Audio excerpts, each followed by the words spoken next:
Good evening, my grim gardeners. They say that love can strike hard, but tonight's story proves it can also be deadly. This is the Evening Report from New York, May 1963. Washington, in a move expected to draw wide attention from both Congress and the business community, the Ford Motor Company today announced it will offer President Kennedy a proposal for a $10 billion tax cut plan. Company officials outlined the program as a direct means to stimulate consumer spending, strengthen industrial growth, and reduce the risk of a stalled economy. White House aides have not yet commented publicly. Hand in his pocket, walked briskly up New York's 3rd Avenue. The air was soft and beautiful. The sky was darkening by slow degrees from blue to the calm and lovely violet of dusk. There were people who loved the city, and this was one of the nights who made them love it. Everyone standing in the doorways of the delicatessens, the dry cleaning shops, and the restaurants seemed to be smiling. An old lady, pushing 2 bags of groceries in an old baby pram, grinned at the young man and hailed him. "Hey, beautiful!" The young man gave her a smile and raised his hand in a half wave. She passed on her way thinking, "He's in love." He had that look about him. He was dressed in a light gray suit, the narrow tie pulled down a little, his top collar button undone. His hair was dark and cut short. His complexion was fair, his eyes a light blue. Not an extraordinary face, but on this soft spring evening, on this avenue in May of 1963, he was beautiful. And the old woman found herself thinking with a moment's sweet nostalgia that in spring, anyone can be beautiful. If they're hurrying to meet the one of their dreams for dinner and maybe dancing after. Spring is the only season when nostalgia never seems to turn bitter, and she went on her way glad that she had spoken to him, and glad that he had returned the compliment by raising his hand in a half salute. The young man crossed 63rd Street, walking with a bounce in his step, and that same half smile on his lips. Partway up the block, an old man stood beside a chipped green handcart filled with flowers. The predominant color was yellow, a yellow fever of jonquils and late crotchets. The old man also had carnations and a few hothouse tea roses, mostly yellow and white. He was eating a pretzel and listening to the bulky transistor radio that was sitting kitty corner on his handcart.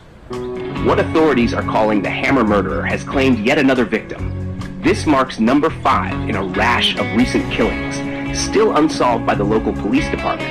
New York authorities are urging young women walking alone to be extra cautious this evening. Meanwhile, President John F. Kennedy has declared that the situation in a little Asian country called Vietnam will bear close watching. And closer to home, an unidentified woman has been pulled earlier today from the East River. Now, in today's headlines, a grand jury has failed to indict a crime overlord in the city administration's ongoing war on heroin. And overseas, Russia has successfully tested yet another nuclear device, further heightening tensions in the Cold War. None of it seemed to matter. None of it seemed real. The air was soft and sweet. 2 men with beer bellies stood outside a bakery pitching nickels and ribbing each other. Spring trembled on the edge of summer, and in the city, summer is the season of dreams. The young man passed the flower stand, and the sound of bad news faded. He hesitated, looked over his shoulder, thought it over. He reached into his coat and touched something in there again. For a moment, his face seemed puzzled, lonely, almost haunted. And then, as his hand left the pocket, it regained its former expression of eager expectation. He turned back to the flower stand, smiling. he would bring her some flowers.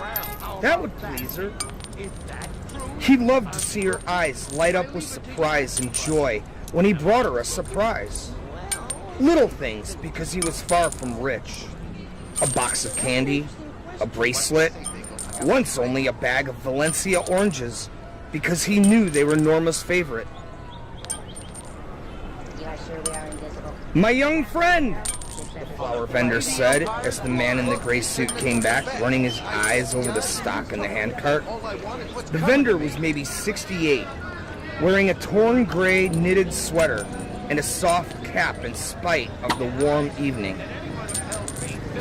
His face was a map of wrinkles.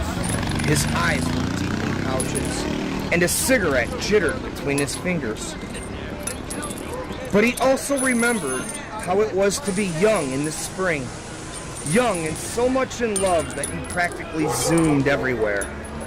The vendor's face was normally sour, but now he smiled. Just a little. Just as the old woman pushing the groceries had. Because this guy was such an obvious case. He brushed pretzel crumbs from the front of his baggy sweater and thought, if this kid were sick, they'd have him in intensive care right now. "How much are your flowers?"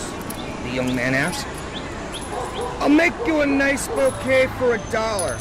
Those tea roses, they're hothouse. They cost a little more, 70 cents a piece. I sell you half a dozen for $3.50. "Expensive," the young man said. "Ah, nothing comes cheap, my young friend. Didn't your mother ever tell you that?" The young man grinned. "She might have mentioned it at that." Sure she did. I give you half a dozen, 2 red, 2 yellow, 2 white. Can't do better than that, can I?" "Put in some baby's breath. They love that. And fill it out with some fern. Nice. Or you can have the bouquet for $1. "They?" the young man asked, still smiling. "My young friend," the flower vendor said, flicking his cigarette into the gutter and returning the smile. "No one buys flowers for themselves in May. It's like a national law. You understand what I mean." The young man thought of Norma. Her happy, surprised eyes. Her gentle smile. He ducked his head a little. "I guess I do at that," he said. "Sure you do. What do you say?" "What do you think?" "I'm gonna tell you what I think. And hey, advice is still free, isn't it?"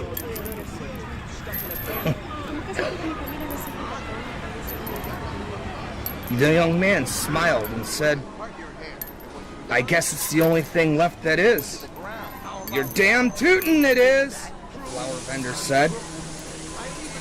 "Okay, my young friend, if the flowers are for your mother, you get her the bouquet. A few jonquils, a few corsages, some lily of the valley. She don't spoil it by saying, 'Oh, Junior, I love them. How much did they cost? Oh, it's too much. Don't you know enough not to throw your money around?'" The young man threw his head back and laughed. The vendor said, "But if they're for your girl, now that's a different thing, my son, and you know it. You bring her the tea roses and she don't turn into an accountant. You take my meaning? Hey, she's gonna throw her arms around your neck. I'll take the roses," the young man said, and this time it was the flower vendor's turn to laugh. The 2 men pitching nickels glanced over, smiling. "Hey, kid," one of them called, "you want to buy a wedding ring cheap? I'll sell you mine. I don't want it no more." The young man grinned and blushed to the roots of his dark hair. The flower vendor picked out 6 tea roses, snipped them, a little spritz with water, and wrapped them in a large concave spill. Tonight's weather looks just the way you'd want it. fair skies and mild temperatures in the mid to upper 60s. Perfect for a little rooftop stargazing if you're the romantic type. Enjoy Greater New York. Enjoy. The flower vendor scotch taped the seam of the paper spill and advised the young man to tell his lady that a little sugar added to the water she put them in would preserve them longer. I'll tell her, the young man said. He held out a $5 bill. Thank you. Just doing the job, my young friend, the vendor said, giving him $1.02. His smile grew a bit sad. Give her a kiss for me. On the radio, the Four Seasons began singing Sherry. The young man pocketed his change and went up the street, eyes wide and alert and eager, looking not so much around him at the life ebbing up and down 3rd Avenue, as inward and ahead, anticipating. But certain things did impinge. A mother pulling a baby in a wagon, a baby's face comically smeared with ice cream, a little girl jumping rope and sing-songing out her rhyme. Betty and Henry up in a tree, K-I-S-S-I-N-G. First comes love, then comes marriage. Here comes Henry with a baby carriage. 2 women stood outside a washateria, smoking and comparing pregnancies. A group of men were looking in a hardware store window at a gigantic color TV with a 4-figure price tag. A baseball game was on, and all the players looked green. The playing field was a vague strawberry color, and the New York Mets were leading the Phillies by a score of 6-1 in the top of the 9th. He walked on, carrying the flowers, unaware the 2 women outside the washateria had stopped talking for a moment and had watched him wistfully as he walked by with his paper of tea roses. Their days of receiving flowers were long over. He was unaware of a young traffic cop who stopped the cars at the intersection of 3rd and 69th. With a blast of his whistle, he let him cross. The cop was engaged himself and recognized the dreamy expression on the young man's face from his own shaving mirror, where he had often seen it lately. He was unaware of the 2 teenaged girls who passed him going on their own way and then clutched themselves and giggling. At 73rd Street, he stopped and turned right. This street was a little darker, lined with brown stones and walk-down restaurants with Italian names. 3 blocks down, a stickball game was going on in the fading light. The young man did not go that far. Half a block down, he turned into a narrow lane. Now the stars were out, gleaming softly, and the lane was dark and shadowy, lined with vague shapes of garbage cans. The young man was alone now. No, not quite. A wavering yowl rose from the purple gloom, and the young man frowned. It was some tomcat's love song. There was nothing pretty about that. He walked more slowly and glanced at his watch. It was 7:45, and Norma should be just... Then he saw her, coming toward him from the courtyard, wearing dark blue slacks and a sailor blouse that made his heart ache. It was always a surprise seeing her for the first time. It was always a sweet shock. She looked so young. Now his smile shone out, radiated out, and he walked faster. "Norma!" he said. She looked up and smiled, but as they drew together, the smile faded. His own smile trembled a little, and he felt a moment's disquiet. Her face over the sailor blouse suddenly seemed blurred. It was getting darker now. Could he have been mistaken? Surely not. It was Norma. I brought you flowers, he said in a happy relief, and handed the paper spill to her. She looked at them for a moment and smiled, and handed them back. "Thank you, but I think you're mistaken," she said. "My name is Norma," he whispered, and pulled the short-handled hammer out of his coat pocket where it had been all along. "They're for you, Norma." It was always for you. All for you. She backed away, her face a round white blur, her mouth an opening black O of terror. And she wasn't Norma. Norma was dead. She had been dead for 10 years, and it didn't matter because she was going to scream. And he swung the hammer to stop the scream, to kill the scream. And he swung the hammer. The spill of flowers fell out of his hand. The spill spilled and broken open, spilling red, white, and yellow tea roses beside the dented trash cans, where the cats made love in alien dark, screaming in love, screaming. He swung the hammer, and she didn't scream, but she might scream, because she wasn't Norma. None of them were Norma. And he swung the hammer, swung the hammer, swung the hammer. She wasn't Norma, so he swung the hammer, as he had done 5 other times. Some unknown time later, he slipped the hammer back into his inner coat pocket and backed away from the dark shadow sprawled on the cobblestones, away from the litter of tea roses by the garbage cans.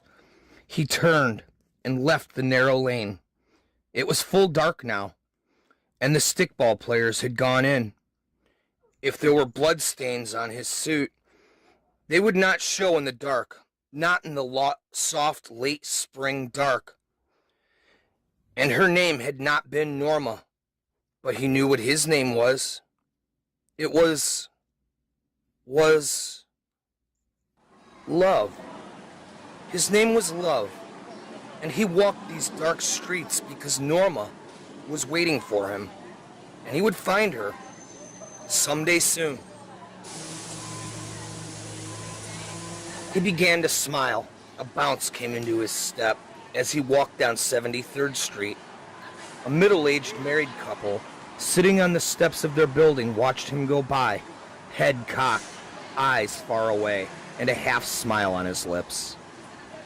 When he passed by, the woman said, "How come you never look at me that way anymore?" "Huh?" "Nothing," she said. But she watched the young man in the gray suit disappear into the gloom of the encroaching night, and thought that if there was anything more beautiful than springtime, it was young love. Sherry, Sherry baby, Sherry, Sherry baby, Sherry, Sherry baby. Show's over. Everybody go back to doing what you were doing.